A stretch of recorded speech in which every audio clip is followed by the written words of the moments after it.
ನಮಸ್ಕಾರ. ಇವತ್ತು one of the commonest medical condition diabetes mellitus ಅಥವಾ ಸಕ್ಕರೆ ಕಾಯಿಲೆ ಅಂತ ನಾವೇನು ಹೇಳ್ತೀವಿ, ಅದ್ರ ಬಗ್ಗೆ ಒಂದು ಸಣ್ಣ ಮಾಹಿತಿ ಕೊಡಬೇಕು ಅನ್ನೋ ಒಂದು ಪ್ರಯತ್ನ ನಾನು ಮಾಡ್ತೀನಿ.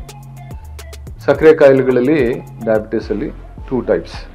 ಒಂದು ಜುವೆನೈಲ್ ಡಯಾಬಿಟಿಸ್ ಅಥವಾ ಟೈಪ್ 1 ಅಂತ ಹೇಳ್ತೀವಿ. ಅದಕ್ಕೆ ಜುವೆನೈಲ್ ಅಂದರೆ ಸಣ್ಣ ಮಕ್ಕಳುಗಳಲ್ಲಿ ಬರುವಂಥ ಡಯಾಬಿಟಿಸ್, ತುಂಬ ಕ್ರೂಯಲ್ ಅಂತ ನಾನು ಹೇಳ್ಬೋದು. ನಂತರ ಟೈಪ್ 2 ಡಯಾಬಿಟಿಸ್ ಅಂತ ಅಂದ್ಬಿಟ್ಟು, ಇದು type 1 diabetes is hormone or insulin dependent diabetes. Insulin dependent ಅಂತಂದರೆ ಇನ್ಸುಲಿನ್ ಕೊಟ್ಟರೆ ಸಕ್ಕರೆ ಪ್ರಮಾಣ ಕಂಟ್ರೋಲಿಗೆ ಬರ್ತದೆ, ಇಲ್ಲದಿದ್ರೆ ಬರೋದಿಲ್ಲ. ಮಾತ್ರೆಗಳು ಕೊಟ್ಟರೆ ಕೆಲಸ ಮಾಡಲ್ಲ ಅಂತ ಅಂದ್ಬಿಟ್ಟು. ಇನ್ನೊಂದು ನಾನ್ ಇನ್ಸುಲಿನ್ ಡಯಾಬಿಟಿಸ್, NIDDM ಅಂತ ಹೇಳ್ತೀವಿ. ಅದು ದೊಡ್ಡವರಲ್ಲಿ ಬರುವಂಥದ್ದು. ಈಗ ಜುವೆನೈಲ್ ಡಯಾಬಿಟಿಸ್ ಅಥವಾ ಅದು ಸಣ್ಣ ಮಕ್ಕಳಲ್ಲಿ ಬರುವಂಥ ಡಯಾಬಿಟಿಸು ತುಂಬ ಕಾಮನ್ ಆಗಿಬಿಟ್ಟಿದೆ. ಇದು ಯಾವ ರೀತಿಯಲ್ಲಿ ಬರ್ತಾ ಇದೆ? ಜೆನೆಟಿಕ್ ಆಗಿ ಏನೋ ಎಕ್ಸ್ಪೋಷರ್ ಇದೆಯಾ, ತಂದೆ ತಾಯಿಗಳಲ್ಲಿತ್ತು, ಅವ್ರಿಗೆ ಬರುವಂಥದ್ದು ಸನ್ನಿವೇಶದಿಂದ ಮಕ್ಕಳುಗಳಿಗೆ ಬರ್ತಾ ಇದೆಯಾ? ಇನ್ನೊಂದು ಎಷ್ಟೊಂದು 58 ಪಾಸಿಬಿಲಿಟಿ ಇರ್ತದೆ. ಇವಾಗ ನಾನು ಎಷ್ಟೋ ಜನ ಪೇಷಂಟ್ಗಳಿಗೆ ಜೋಪಾನವಾಗಿರಿ, ಇನ್ನೊಂದು ಮಾಡಿ ಅಂತ ಹೇಳುವಾಗ, ತಂದೆ ಆಸ್ತಿ ಕೊಟ್ಟನೋ ಇಲ್ವೋ, ತಾಯಿ ಆಸ್ತಿ ಕೊಟ್ಟರೋ ಇಲ್ವೋ, ಡಯಾಬಿಟಿಸ್ ಅಂತೂ ಕೊಡ್ತಾರೆ, ಸೊ ಹುಷಾರಾಗಿರ್ಬೇಕು ಅಂತ ಅಂದ್ಬಿಟ್ಟು. ತಂದೆ ಅಥವಾ ತಾಯಿ ಒಬ್ಬರಲ್ಲಿ ಡಯಾಬಿಟಿಸ್ ಇದ್ದರೆ ಮಕ್ಕಳಲ್ಲಿ ಒಂದು ಬರುವಂಥ ಚಾನ್ಸಸ್ 50%. ತಂದೆ ತಾಯಿ ಇಬ್ಬರು ಡಯಾಬಿಟಿಕ್ ಇದ್ದರೆ ಕಂಪಲ್ಸರಿ ಡಯಾಬಿಟಿಸ್ ನಮ್ಗೆ ಬರ್ತದೆ. So that is definite genetic predisposition ಇರ್ತದೆ. ನನ್ನ ತಂದೆ ತಾಯಿಗೆ ಯಾರಿಗೂ ಡಯಾಬಿಟಿಸೇ ಇರಲಿಲ್ಲ, ಆದರೆ ನನಗೆ ಬಂದಿದೆ ಅಂತ ಎಷ್ಟೋ ಜನ ಪೇಷಂಟ್ಸ್ಗಳು ಹೇಳ್ತಾರೆ. ಸೊ ಅದೆಲ್ಲ ಹೆಂಗೆ ಅಂದರೆ ವರ್ಕ್ ಸ್ಟೈಲು, ನಮ್ಮ diabetics eating style, physical activity style, ಇದ್ರ ಮೇಲೆ ನಮ್ಗೆ ಡಿಪೆಂಡ್ ಆಗ್ತದೆ. ತುಂಬ ಸ್ಟ್ರೆಸ್ಫುಲ್ ವರ್ಕು ಮತ್ತು ಫಿಸಿಕಲ್ ಆ್ಯಕ್ಟಿವಿಟಿ ಇಲ್ಲದೆ ಇರುವಂಥದ್ದು, ತುಂಬ ಆಲೋಚನೆ ಮಾಡುವಂಥದ್ದು, ಆಮೇಲೆ ಈಟಿಂಗ್ ಪ್ಯಾಟರ್ನ್ ಚೆನ್ನಾಗಿಲ್ಲದೆ ಇರುವಂಥದ್ದು, ಈ 3 ಆ್ಯಕ್ಟಿವಿಟಿ ಇಟ್ಕೊಂಡು ಡಯಾಬಿಟಿಸು ನಮಗೂ ಬರ್ಬೋದು. ದೋ my parents are not diabetes, ನಮ್ಮ ತಂದೆ ತಾಯಿ ಡಯಾಬಿಟಿಸ್ ಇಲ್ಲದೆ ಇದ್ದು ನನಗೆ ಬರುವಂಥ ಸಾಧ್ಯತೆ ಇರ್ತದೆ ಅನ್ನೋ ಒಂದು ಆಲೋಚನೆ ಇರಬೇಕು.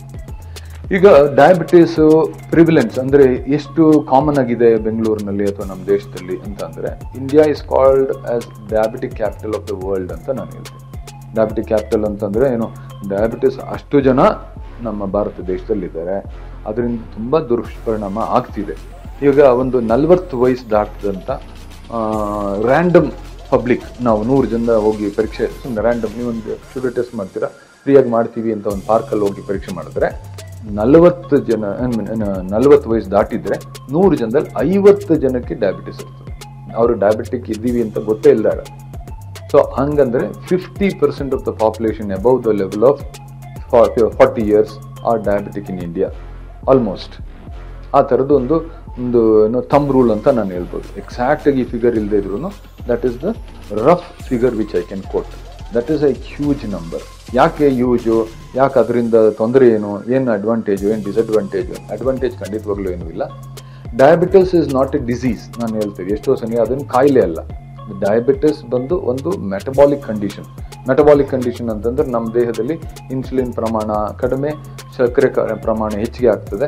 ಅದರಿಂದ ಬೇರೆ ಬೇರೆ ರೀತಿಯ ಪ್ರತಿಕೂಲ ಪರಿಣಾಮಗಳು ನಮ್ಮ ಹಲವಾರು ಅಂಗಗಳ ಮೇಲೆ ಬೀಳೋದ್ರಿಂದ ನಮಗೆ ತೊಂದರೆಗಳಾಗ್ತದೆ. ಡಯಾಬಿಟಿಸ್ ಪರ್ ಸೆ doesn't cos any major problem. ಅಂದರೆ ಅದು ಸಕ್ಕರೆ ಜಾಸ್ತಿ ಆಗೋಯ್ತು ನಮಗೇನೋ ತೊಂದರೆ ಬರೋದಿಲ್ಲ, ಬಟ್ ಅದರಿಂದ ಬೇರೆ ಬೇರೆ ಆರ್ಗನ್ ಮೇಲೆ ಆಗುವಂಥ ಪರಿಣಾಮಗಳಿಂದ ನಮಗೆ ತೊಂದರೆಗಳಾಗ್ತದೆ. ಕಾಮನ್ಲಿ ಸಫರಿಂಗ್ ಆರ್ಗನ್ಸ್ ಯಾವುದು ಅಂದರೆ ರಕ್ತನಾಳಗಳು. ರಕ್ತನಾಳಗಳಲ್ಲಿ ಏನೆಲ್ಲ ತೊಂದರೆ ಆಗ್ಬೋದು ಅಂದರೆ, ಅದು ರಕ್ತನಾಳಗಳ ಲೂಮನ್ ಏನಂದರೆ ಟ್ರಾವೆಲ್ ಮಾಡುವಂಥ ರಕ್ತ ಟ್ರಾವೆಲ್ ಮಾಡುವಂಥ ದಾರಿ ಏನಿರ್ತಿತ್ತು ಅದು ಚಿಕ್ಕದಾಗ್ತಾ ಬರ್ತದೆ over a period of time because of diabetic status. Atherosclerosis ಅಂತ ಅನ್ನುವಂಥದ್ದು ಟ್ರಿಗರ್ ಹೋಗ್ತಾ ಇರ್ತದೆ. ಡಯಾಬಿಟಿಸ್ ಇದ್ದವರು if that gentleman start smoking, this become 200% more. ಅಂದರೆ ರಕ್ತನಾಳಗಳು ಡ್ಯಾಮೇಜ್ ಆಗುವಂಥದ್ದು 200 ಪಟ್ಟು ಜಾಸ್ತಿ ಆಗ್ಬಿಡ್ತದೆ ಡಯಾಬಿಟಿಸ್ ಇದ್ದವರು ಸ್ಮೋಕ್ ಮಾಡ್ತಾ ಇದ್ದಾರೆ. ಸೊ ಡಯಾಬಿಟಿಸ್ ಇದ್ದವರು ಸ್ಮೋಕ್ ಮಾಡ್ತಾ ಬಿಟ್ಟುಬಿಟ್ರೆ ಅಂದರೆ ಅದು ಆ ಪ್ರಮಾಣ ತುಂಬ ಕಡಿಮೆ ಆಗ್ತಾ ಬರ್ತದೆ. So will try to tell ಯಾವ ಜೊತೆಲಿ ಯಾವ್ದು ಹೋದರೆ ಒಳ್ಳೇದು ಅಥವಾ ತುಂಬ ಜಾಸ್ತಿ ತೊಂದರೆ ಆಗ್ತದೆ ಅಂತ ಅನ್ನೋ ರೀತಿಯಲ್ಲಿ. ಅದೇ ರೀತಿಯಲ್ಲಿ ರಕ್ತನಾಳ ಮೇಲೆ ತೊಂದರೆ ಆಗೋದ್ರ ಜೊತೆಗೆ ಕಿಡ್ನಿಗಳಲ್ಲಿ ತೊಂದರೆ ಆಗ್ತದೆ. ಕಿಡ್ನಿಯಲ್ಲಿ ತೊಂದರೆ ಆಗೋದು ಯಾಕೆಂದರೆ ರಕ್ತನಾಳಗಳು, ಕಿಡ್ನಿ ಒಳಗಡೆ ಹೋಗುವಂಥ ರಕ್ತನಾಳಗಳು ತುಂಬ ಸೂಕ್ಷ್ಮವಾಗಿ ಸಣ್ಣದವಿರ್ತದೆ. ಹಾಗಾಗಿ ಡಯಾಬಿಟಿಕ್ ನೆಫ್ರೋಪತಿ ಅಂತ ಒಂದು ಕಂಡೀಷನ್ ಆಗ್ತದೆ. ಎಷ್ಟೋ ಸಲ ಕಿಡ್ನಿ ಫೇಲ್ಯೂರ್ಗಳಾಗ್ತವೆ ಪೇಷಂಟ್ಗಳ ಮೇಲೆ. ಡಯಾಲಿಸಿಸ್ ಮಾಡ್ತೀವಿ, ರೀನಲ್ ಟ್ರಾನ್ಸ್ಪ್ಲಾಂಟ್ ಅಂದರೆ ಕಿಡ್ನಿ ಬೇರೆಯವರು ಆರೋಗ್ಯವಾಗಿರೋರನ್ನ ಕಿಡ್ನಿ ಇವ್ರಿಗೆ ಹಾಕುವಂಥದ್ದು, ಇವೆಲ್ಲ ಮಾಡ್ತಾ ಹೋಗ್ತೀವಿ. ಮತ್ತೆ ರಕ್ತನಾಳಗಳ ತೊಂದರೆ, ಮತ್ತೆ ನರಗಳಲ್ಲಿ ತೊಂದರೆಗಳಾಗುತ್ತೆ, ಟಿಂಗ್ಲಿಂಗ್ ಸೆನ್ಸೇಷನ್, ಕಾಲುಗಳಲ್ಲಿ ಸ್ಪರ್ಶ ಕಡಿಮೆ ಆಗುವಂಥದ್ದು, ಅಬ್ನಾರ್ಮಲ್ ಸೆನ್ಸೇಷನ್ ಬರುವಂಥದ್ದು ಎಲ್ಲ ಒಂದು ಸನ್ನಿವೇಶ ಬರ್ತದೆ. That is called diabetic neuropathy. ಈಗ ಬ್ಲಡ್ ಸಪ್ಲೈಯು ಚೆನ್ನಾಗಿಲ್ಲ, ನರ್ವ್ ಸಪ್ಲೈಯು ಚೆನ್ನಾಗಿಲ್ಲ ಅಂತಂದಾಗ ಗಾಯಗಳಾಗುವಂಥ ಸಾಧ್ಯತೆ ಜಾಸ್ತಿ ಇರ್ತದೆ. ಗಾಯಗಳು ಈ ಎರಡೂ ಕಾರಣದಿಂದ ಆಗ್ತದೆ. ಮತ್ತು ಅಲ್ಲಿ ಸಕ್ಕರೆ ಅಂಶ ಹೆಚ್ಚಿಗೆ ಇರ್ತದೆ, ಸೌಕರ್ಯವಾಗಿ ಇನ್ಫೆಕ್ಷನ್ ಬೇಗ ಸ್ಪ್ರೆಡ್ ಆಗ್ತದೆ. ನಂತರ ಡಯಾಬಿಟಿಕ್ ಗ್ಯಾಂಗ್ರೀನ್ ಅಂತ ಆಗೋದು, ಅಥವಾ ಡಯಾಬಿಟಿಕ್ ಅಲ್ಸರ್ಸ್ ಅಂತ ಆಗುವಂಥದ್ದು, ವೂಂಡ್ ಹೀಲಿಂಗ್ ಪ್ರಾಸೆಸ್ ತುಂಬ ನಿಧಾನ ಆಗುವಂಥದ್ದು. ಎಷ್ಟೋ ಪೇಷಂಟ್ಸ್ಗಳಿಗೆ ಡಯಾಬಿಟಿಕ್ ಗ್ಯಾಂಗ್ರೀನ್ ಅಥವಾ ವೆಟ್ ಗ್ಯಾಂಗ್ರೀನ್ ಅಂತಾಗಿ ಸೆಲ್ಯುಲೈಟಿಸ್ ಅಂತ ಆಗ್ಬಿಟ್ಟು ಬೆರಳು ಅಥವಾ ಪಾದ ಅಥವಾ ಕಾಲೇ ತೆಗೆಯುವಂಥ ಸನ್ನಿವೇಶ ಎಷ್ಟೋ ಒಂದ್ಸಲಿ ನಾನು ನೋಡಿದ್ದೀನಿ. These are all bad presidents. ಒಂದೇ ಒಂದು ಏನು ನಾವು ಮಾಡ್ಬೋದಾಗಿತ್ತು, ಒಳ್ಳೆ ರೀತಿಯಲ್ಲಿ ಡಯಾಬಿಟಿಸ್ನ ಮೇಂಟೈನ್ ಮಾಡಿದ್ದಿದ್ರೆ ಈ ಪರಿಸ್ಥಿತಿಗೆಲ್ಲ ನಾವು ಹೋಗ್ತಿರ್ಲಿಲ್ಲ ಅಂತ ಅಂದ್ಬಿಟ್ಟು. ಇನ್ನೊಂದು ಸೂಕ್ಷ್ಮವಾಗಿರುವಂಥ ರಕ್ತನಾಳಗಳು ಎಲ್ಲಿ ಇರ್ತವೆ ಅಂತ ಅಂದರೆ ಕೊರೊನರಿ ಬ್ಲಡ್ ವೆಸಲ್ಸ್, ಅಂದರೆ ಹಾರ್ಟ್ಗೆ ಬ್ಲಡ್ ಸಪ್ಲೈ ಮಾಡೋದು. ಇವಾಗ ಹಾರ್ಟ್ ಹೆಂಗಿದೆ ಅಂತಂದರೆ, ಒಂದು ನಮ್ಮ ರಿಸರ್ವ್ ಬ್ಯಾಂಕ್ ಆಫ್ ಇಂಡಿಯಾ ಅಂತ ಅಂದರೆ, ರಿಸರ್ವ್ ಬ್ಯಾಂಕ್ ಆಫ್ ಇಂಡಿಯಾ ಒಂದು ಇದೆ, ಅದು ಪೂರ್ತಿ ದುಡ್ಡು ತುಂಬಿಕೊಂಡಿದೆ. ಆದರೆ ಅಲ್ಲಿ ಎಂಪ್ಲಾಯ್ಮೆಂಟ್ಗಳಿಗೂ ಬೇರೆ ಕಡೆಯಿಂದ ಸಂಬಳ ಕೊಡಬೇಕು. ಅದೇ ರೀತಿಯಲ್ಲಿ ಹಾರ್ಟಲ್ಲಿ ತುಂಬ ಬ್ಲಡ್ ಇರ್ತದೆ, ಬೆಳಗ್ಗೆಯಿಂದ ಸಾಯಂಕಾಲವರೆಗೂ ಅದೊಂದು ಪಂಪ್ ಕಂಟಿನ್ಯೂಸ್ ಆಗಿ ಫಂಕ್ಷನ್ ಮಾಡ್ತಿರ್ತದೆ. ಆದರೆ ಆ ಹಾರ್ಟಿನ ರಕ್ತ ಸಂಚಾರಕ್ಕೆ ಬೇರೆ ರೀತಿಯಲ್ಲಿ ಒಂದು ಸಂಬಳದ ರೀತಿಯಲ್ಲಿ ಕೊರೊನರಿ ಬ್ಲಡ್ ವೆಸಲ್ಸ್ ಅಂತ ಇರ್ತವೆ. ಆ ರಕ್ತನಾಳಗಳ ಮುಖಾಂತರ ಬ್ಲಡ್ ಪೂರೈಕೆ ಆಗ್ತಿರ್ತದೆ. ಆ ಕೊರೊನರಿ ಬ್ಲಡ್ ವೆಸಲ್ಸು ತುಂಬ ಡೆಲಿಕೇಟ್. ಅವು ಸ್ವಲ್ಪ ರಂಧ್ರಗಳು ಚಿಕ್ಕದಾಗ್ಬಿಟ್ರೆ ನಮಗೆ ಚೆಸ್ಟ್ ಪೇನ್, ದಾರಿ ನಡೆದ್ರೆ ಆಗಲ್ಲ, ಮೆಟ್ಲು ಹತ್ತಿದ್ರೆ ಆಗಲ್ಲ, ಸ್ವಲ್ಪ ಹತ್ಕೊಂಡು ಹೋದರೆ ನನಗೆ ಚೆಸ್ಟ್ ಪೇನ್ ಬಂದಂಗೆ ಆಗುತ್ತೆ, ಕಷ್ಟ ಆಗ್ತದೆ ಅಂತ ಹೇಳ್ತಾರೆ. ಅದನ್ನು ದಟ್ ಈಸ್ ಕಾಲ್ಡ್ ಆಂಜೈನಾ ಅಂತ ಅಂದ್ಬಿಟ್ಟು. ಆಂಜೈನಾ ಆಗ್ತಾ ಹೋಗ್ತದೆ. ಕೆಲವು ಸಲ ಯಾವತ್ತೋ ಒಂದು ದಿವಸ ಇದಕ್ಕಿದ್ದಂಗೆ ಒಂದು ಯಾವುದೋ ಮೇಜರ್ ಬ್ಲಾಕ್ ಆಗಿಬಿಟ್ರೆ ಹಾರ್ಟ್ ಅಟ್ಯಾಕ್ ಅಂತ ಆಗ್ತದೆ. ಹಾರ್ಟ್ ಅಟ್ಯಾಕ್ ಆಗಿಬಿಟ್ರೆ ಆಂಜಿಯೋಗ್ರಾಮ್ ಮಾಡೋದು, ಇನ್ನೊಂದು ಮಾಡೋದು, ಆಂಜಿಯೋಪ್ಲಾಸ್ಟಿ ಮಾಡ್ತಾರೋ ಅಥವಾ ಕೊರೊನರಿ ಬೈಪಾಸ್ ಮಾಡ್ತಾರೋ, ಈ ಥರದೊಂದು ಕಾಂಪ್ಲೆಕ್ಸ್ ಸಿನಾರಿಯೋಗೆ ಹೋಗ್ಬಿಡ್ತೀವಿ. ಎಷ್ಟೋ ಸಲ ಇದನ್ನೆಲ್ಲ ಮೀರಿ ಡಾಕ್ಟರ್ಗಳ ಹತ್ರ ಹೋಗೋಕ್ಕೆ ನಾವು ಆಗೋದಿಲ್ಲ.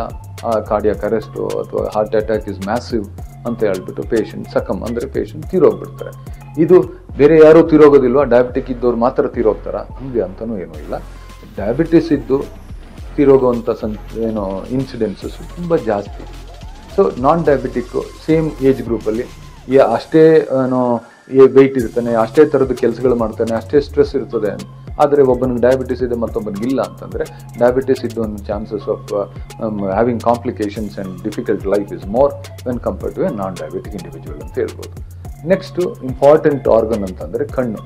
ಪರ್ಟಿಕ್ಯುಲರ್ಲಿ ಸ್ಮಾಲ್ ಬ್ಲಡ್ ವೆಸಲ್ಸು ರೆಟಿನಾಗೆ ಸಪ್ಲೈ ಮಾಡ್ತಾ ಇರ್ತವೆ.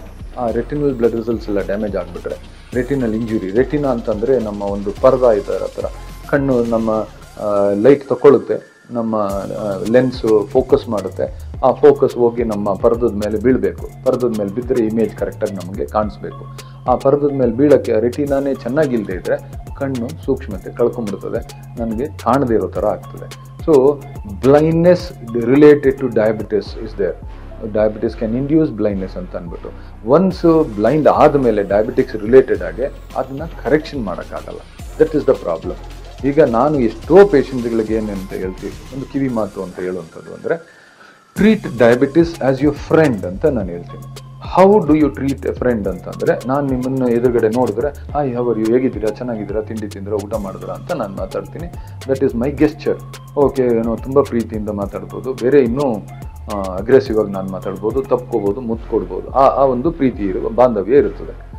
ಈ ಪ್ರೀತಿ ಯಾಕಿರಬೇಕು ಅಂದರೆ, ವಾಪಸ್ಸು ಅಷ್ಟೇ ರೆಸಿಪ್ರೋಕಲ್ ಆಗಿ ಆ ಮನುಷ್ಯನು ನನಗೆ ವಾಪಸ್ ಮಾತಾಡ್ತಾನೆ. ನಾನು ಅವ್ರ ಮನೆಗೆ ಹೋದಾಗ ಮನೆ ಕರ್ಕೊಂಡು ಹೋಗ್ತಾನೆ, ಏನು ಅಡುಗೆ ಒಳ್ಳೆ ಊಟ ಮಾಡ್ತಾರೆ, ಇನ್ನೊಂದು ಮಾಡ್ತಾರೆ, ಪ್ರೀತಿಯಾಗಿ ನನ್ನ ಮಾತಾಡಿಸ್ತಾರೆ. That is how it should be. ಅಂದರೆ ಏನು, ಡಯಾಬಿಟಿಸ್ನ ಹೆಂಗೆ ನೋಡ್ಕೋಬೇಕು, ನಾನು ನಿರಂತರವಾಗಿ ರೆಗ್ಯುಲರಾಗಿ ಡಾಕ್ಟರ್ ಹೇಳ್ದಂಗೆ ಮಾತ್ರೆಗಳು ತಗೊಳ್ತೀನಿ, ಅದು ಪ್ರೀತಿ ತೋರಿಸೋದು ಡಯಾಬಿಟಿಕ್ಗೆ. ನಂತರ ಡಯಟ್ನ ಚೆನ್ನಾಗಿ ಮೇಂಟೈನ್ ಮಾಡ್ತೀನಿ, ಅದು ಪ್ರೀತಿ ತೋರಿಸೋದು. ಅದೇ ರೀತಿಯಲ್ಲಿ ನಾನು ಒಂದು ಸ್ವಲ್ಪ ವ್ಯಾಯಾಮ ನಿತ್ಯವಾಗಿ ಮಾಡ್ತಾ ಹೋಗ್ತೀನಿ. ಡಾಕ್ಟರ್ 5 ಕಿಲೋಮೀಟರ್ ಹೇಳಿದರೆ 5.5 ಕಿಲೋಮೀಟರ್ 6 ಕಿಲೋಮೀಟರ್ ನಡೀತಾ ಇದ್ದೀನಿ ಅಂತಂದರೆ ಅದು ಪ್ರೀತಿ ತೋರಿಸೋದು.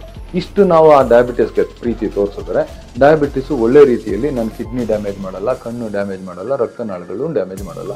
ನನ್ನ ಗ್ಲೈಸಿಮಿಕ್ ಇಂಡೆಕ್ಸ್ HbA1c ಅಂತ ತುಂಬ ಕಾಮನ್ ಆಗಿ ಎಲ್ಲರೂ ಕೇಳ್ತಾ ಬರ್ತಿರ್ತೀರಿ. ಗ್ಲೈಕಾಸಿಲೇಟೆಡ್ ಹಿಮೋಗ್ಲೋಬಿನ್ ಅಂತ ಅದು ನಮ್ಮ ಮೆಡಿಕಲ್ ಟರ್ಮಲ್ಲಿ. ಆ ಗ್ಲೈಕಾಸಿಲೇಟೆಡ್ ಹಿಮೋಗ್ಲೋಬಿನ್ ಲೆಸ್ ದೆನ್ 6 ಇರಬೇಕು. ಅದು ಯಾವಾಗಲೂ ನಮ್ಮ ಹತ್ರ ಇರ್ತದೆ. ಯಾವಾಗ ಅಂತಂದರೆ, ನಾನು ಒಳ್ಳೆ ರೀತಿಯಲ್ಲಿ ನಡ್ಕೊಂಡ್ರೆ, ನಾನು ಎರಾಟಿಕ್ ಆಗಿರ್ತೀನಿ, ನಾನು ಹೆಂಗೆ ಬೇಕೋ ತಿಂತೀನಿ, ಹೆಂಗೆ ಬೇಕೋ ಕುಡಿತೀನಿ, ಆದರೆ ಡಯಾಬಿಟಿಸ್ ಮಾತ್ರ ನಾನು ಹೇಳ್ದಂಗೆ ಕೇಳಬೇಕು ಅಂದರೆ ಅದು ಖಂಡಿತವಾಗ್ಲೂ ಸಾಧ್ಯ ಇಲ್ಲ.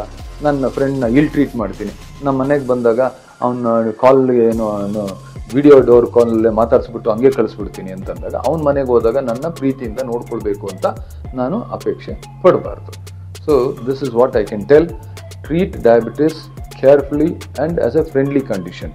It is not a dreaded condition, but if you don't behave well, it will cause enough damage. ನಿಮಗೆ ಸುಧಾರಿಸ್ಕೊಳ್ಳೋಕ್ಕಾಗಲ್ಲ.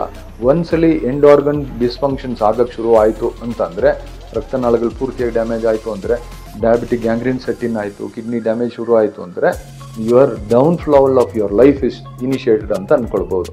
ಅಂದರೆ ನಿಮ್ಮ ಮುಂದಕ್ಕೆ ಜೀವನದ ಆರೋಗ್ಯ ದಿನಗಳು ಹೊರಟೋಯ್ತು ಅಂತ ನಾವು ಖಂಡಿತವಾಗ್ಲೂ ನಾವು ಹೇಳ್ಬೋದು. ಹಂಗಾಗಿ ಡಯಾಬಿಟಿಸ್ ಬಗ್ಗೆ ಜೋಪಾನವಾಗಿರಬೇಕು ಅನ್ನೋದೊಂದು ನನ್ನ ಮನವಿ.